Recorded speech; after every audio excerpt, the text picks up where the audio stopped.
Ram Charan Bruce Lee movie audio release function లో mega brothers కనిపించకపోవడం hot topic అయింది.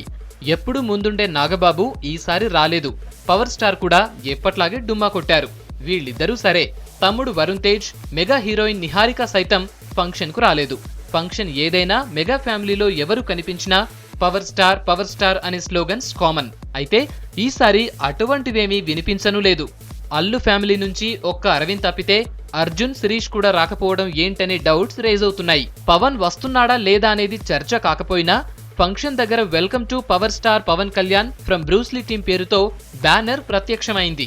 Banner ముందే prepare చేశారంటే వస్తున్నట్లు సంకేతాలున్నాయా?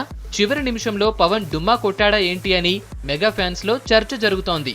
ఏమైనా ఫ్యామిలీలో ఎవరి సినిమా ఆడియో ఫంక్షన్ అయినా సపోర్ట్ గా అందరూ ప్రత్యక్షమయ్యేవారు. బ్రూస్లీకి మాత్రం కేవలం చిరంజీవి ఇంట్లో జరుగుతున్న పండగలాగే ఉండటం విడ్డూరమే. స్పీచుల్లో కూడా ఎక్కడా మిగతా వాళ్ల పేర్ల ప్రస్తావన అస్సలు లేదు. కేవలం చరణ్ బావమర్ది, Subrahmanyam for sale movie hero Sai Dharam Tej ఒక్కడే హాజరయ్యాడు. మెగా ఫ్యామిలీలో ఏం జరుగుతోంది, అన్నదమ్ములు ఎందుకు రాలేదు అనేది మాత్రం ఫిల్మ్ ఇండస్ట్రీలో హాట్ డిస్కషన్ అయింది.